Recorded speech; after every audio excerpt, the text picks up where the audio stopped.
Hey guys, I'm Let 'em Taters. You can call me Taters. In today's Power Index video, as the community demanded with an overwhelming majority vote, we'll be doing a full breakdown of the Baron of Iron, the Invincible Man, Doctor Doom, one of my favorite Marvel and MCOC characters. In addition to Doom, today's video will feature 6 other Mystic champs: Dormammu, the Hood, Loki, Jane Foster, and both Iron Fists. Let's waste no time, on to Doom. Dr. Doom is a Mystic champion of the offensive damage over time subclass. The first stat is practical DPS. For my definitions of each stat, reference the description box for links to a Google Doc with a glossary and to my introductory Power Index video. Practical DPS starts at 5 points, and points are awarded or deducted. Dr. Doom has the highest base attack in the game by the same margin that separates champs 8 through 16, and his attack rating advantage over the 4th ranked champ is 15 percentile points. Doom smacks hard. Doom's crit rate, however, is abysmal, only 11%, or 1 out of every 9 hits on average, ranked 146th out of 171 champs. Back on the upswing, his crit damage, though technically in the 35th percentile, is 40th out of all champs, and his block penetration, an extremely undervalued attack quality, is tops in the game. Doom pities no cowards, he punishes through blocks. Doom's biggest damage potential is a byproduct of a Fury buff he gains on his SP3, which he can stack twice, each stack granting a 130% boost on his game-leading base attack. Pair a couple Furies with his SP2, a 5-hitter that deals direct incinerate damage 10% stronger than each Fury on all 3 of its beam hits, and it's a fight ender against most opponents susceptible to incinerate damage. But, and you've probably already recognized the pattern here, that top-end DPS isn't something you can achieve with mindless fighting. You've got to earn it. Is it attainable in every fight? Yeah, if he doesn't kill the defender before getting to that point. Is it practical? Also yes, but it's certainly not automatic. Doom is a champ who is clearly designed to be powerful but balanced. His attack abilities fairly reflect his power set and level from the comics, but they're appropriately complex so as to not break the game. His overall score in this category settles at a beefy 7 out of 10. Sustainability is the next stat. Starting again at 5 points, Doom's health pool is not very big. It's almost exactly half the top pool in the game, and it's in the 31st percentile. But this is Dr. Doom. Of course there's a trade-off. In Marvel Comics, his armor is a high-grade titanium alloy base that's been enhanced by unknown mystical qualities for which he sacrificed the only woman he ever loved. Sounds familiar, right? It's the highest graded armor in MCOC by an obscene amount, more than double the second highest, which fittingly belongs to Thanos. Crit resistance? Yeah, same. MCOC best and does a full lap around 2nd place. Have you ever noticed your champs aren't critting against him? He scoffs at your crits. While the Aura of Hazareth, which is instantly cast on SP1 and SP3 activations, is active, his damage received on the last hit of an opponent SP1, SP2, or heavy attack is capped at 5%. Plus, his block proficiency is 10th out of 171 champs, only 2% lower than 7th place. Calling him a tank seems disrespectful to Dr. Doom. Another very sturdy 7 here. The third stat is power control, starting at 0 points and increasing based on abilities, their potency, and how practical and easy they are to activate. Mystics dominate the top of the power control leaderboard, and Dr. Doom is one of the best power controllers in the class and in MCOC at large. Doom's power abilities are incredibly unique, as they're most effective when they generate power for the defender. Instead of locking or avoiding the opponent's power, he allows buildup and then steals it, puts them into a stupor, and steals more. Surprise, he's a vindictive genius. His SP1 steals 10% of each bar of power the opponent holds at the time of activation, with a 10% power steal bonus per full opponent bar, converts 200% of the stolen power for his own, and his light attacks steal 3% with the same return while the Aura of Hazareth is active. The Aura also gives his special attacks a 0 defensive combat power rate, meaning they don't give the defender any power at all. Oh yeah, and the Aura of Hazareth makes his specials fully unblockable. So in a pinch against a stingy defender, you can throw an SP1 into their block. If Doom wants power, he takes it with or without consent. Lastly, and I saved this one because it's complicated and I'm a procrastinator, the passive stun he inflicts with his SP3 is, to me, unequivocally a power control related ability, as it's vital to Doom's intended play rotation directly following his SP3 attacks, functionally keeping the defender topped off with power so he can rip it from their clutches and smite them with it. 4 out of 5 in this category. My definition for utility has proved to be somewhat contentious. Again, I'll refer you to the description box for the glossary. Utility's baseline, like the power control stat, is 0. Nullify, Stagger, and Buff Steal are dynamic utilities, and Doom has all of them. Moreover, they're incredibly easy for the player to pull off. His heavies inflict stacking staggers, which automatically nullify the next buff triggered by the opponent with the sole exclusions of Thing and Max Sig Angela. His medium attacks inflict shock, and whenever his opponent has an active shock debuff on them, activating a heavy attack passively stuns them, guaranteeing his heavy will land, which is notably convenient against Mordo and other evade champs. Consistent with Doom's brilliant champ design, he smacks when he wants to smack. His SP1 beam hits, of which there are 3, have a 100% chance to nullify 1 active defender buff apiece, and again, his SP1 is unblockable with the Aura of Hazareth. Nullifying buffs is so easy with Doom and fully within the player's control. Finally, if awakened, when Doom staggers or nullifies a defender power gain buff, he gains 20% of his own max power over 3 seconds and has a 100% chance to shock the opponent if it's at max Sig level. Plus, he's immune to shock, armor break, and armor shatter. 3 points in utility.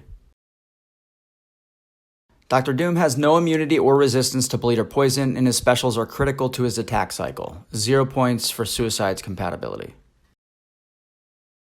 So, how hard is it to play Doom? Well, that'll vary based on who you ask and if you want to squeeze out every last drop of his offense potential or not. But for the sake of this category's grading format, I'll be judging him on his optimal playstyle. And as mentioned early in this video, though familiarity and practice can make his rotation feel natural, it's pretty complex relative to most champs in the game. First of all, you have to make decisions while playing Doom, a design attribute I personally love. Your initial decision is how to most quickly get to 3 bars of power, and that will change based on your opponent. Against many opponents, you'll want to hold your specials until you can reach an SP3. Against champs with power gain buffs or frequent buff champs in combination with the Mystic Dispersion Mastery, throwing an SP1 might net you a positive on your power meter.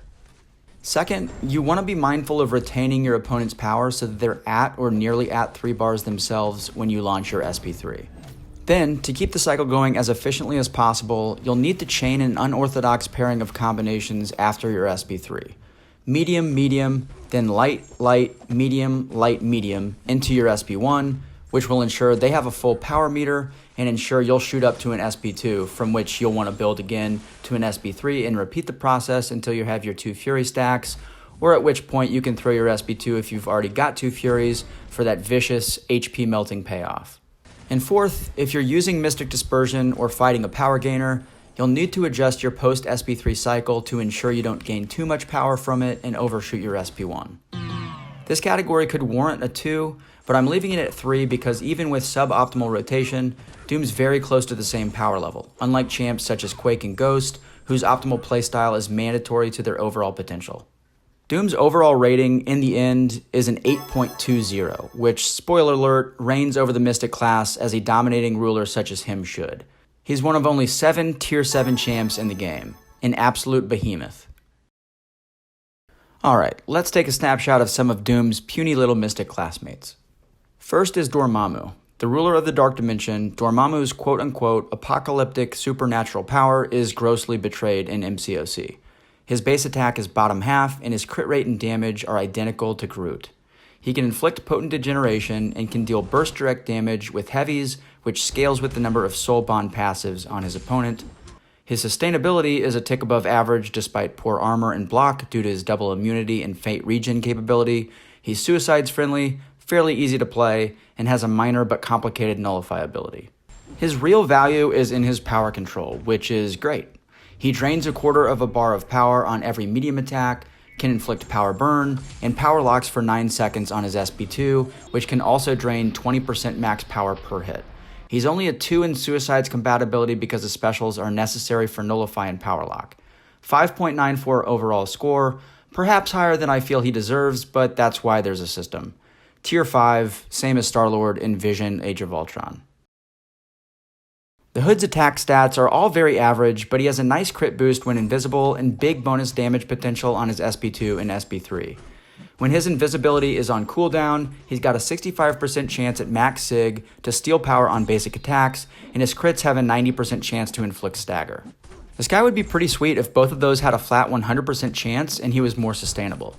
His health, armor, block, and resistances are all subpar, and outside of a 45% chance to cause opponent attacks to miss while invisible, his kit is entirely offensive. 5.31 overall, tier 4, average. Loki is next, and as far as underappreciated champs go, he's one of my favorites. Loki's attack rating is good, and his SP2 has a cool but impractical gimmick that allows him to deal up to 100,000 damage in content such as Act 6, Labyrinth of Legends, and Abyss of Legends, but all of his other basic stat values are under the median line. He's highly energy resistant, but equally delicate against physical attacks, and his sustainability isn't great. His primary utility mechanic is singular and what makes him so enjoyable to me. With his SP1, he steals all opponent buffs, which he retains for 7.5 seconds. And his SP3 inflicts a curse that deals direct energy damage and automatically steals opponent buffs when they're triggered. The curse lasts for 10 seconds, and its timer can be reset with heavies at a guaranteed rate or with an SP1 at a 65% rate. Against ideal opponents, such as regen heavy champs or ones that buff powerful furies, Loki is dynamic. And because buff steal is not technically a nullify, it works against champs like Angela and even Thing, the only nullify immune champion in the game. What a sly devil. 5.16 rating, which is tier 3. Thor Jane Foster is at least not the worst Thor in the game. Her attack values are below average, though her hits are guaranteed to be critical against stunned opponents, and at max sig her crit damage, in that scenario specifically, would rank second highest and third overall. She also deals additional shock damage on all of her special attacks. Her heavies have an 85% chance to stagger, of which she can stack 2, and she has a 1 in 5 chance to stun a shocked opponent for 2 seconds. She's resistant to shock herself, but her health pool is average and her armor and block proficiency are terrible. She's a champ that requires thoughtful and reactionary play, but rewards very little for it, and she's unforgiving to player mistakes. A quick tune-up on her percentages and the addition of some kind of regeneration mechanic could make her a solid champ. In Jane's comic introduction as Thor, her cancer is expelled from her body each time she wields Mjolnir, but returns when she's not Thor. It's a duality that's iconic to her character and lends itself to sustainability potential in MCOC. Alas, her grade is 4.45, which is tier 2. And adding to the list of bottom dwellers with iron in their name are the Iron Fists. I'll keep this simple. They have great attack and high crit rates, but dangerously low health and block proficiency and literally 0 armor rating. They do have a nullify against specific opponent buffs, but it's so limited it's next to useless. And they are virtually identical. The only difference between their abilities is Immortal Iron Fist's opponent armor reduction from his sig is microscopically bigger. Immortal Fist is very cool and the rarest champion in the game, but he's also MCOC's most egregious example of a reskin, and he sucks. They both do. 4.38 overall for both because they have good attack and are a cinch to use. Tier 1. Thank you guys so much for watching. Please leave a like on the video and subscribe to my channel if you enjoyed the video. And be sure to comment with your champ nominations for the next community choice breakdown. So many people voted on the last video, and I'm extremely grateful for the community engagement level in this series so far. It really means a lot. The top 5 community voted champs this week, in reverse order, were Mephisto, Hyperion, Red Hulk, Captain Marvel movie with 30 total votes, and the winner and next champ to get the breakdown treatment, Quake, with 32 total votes. So be on the lookout for her video, which should drop sometime next week, most likely Wednesday.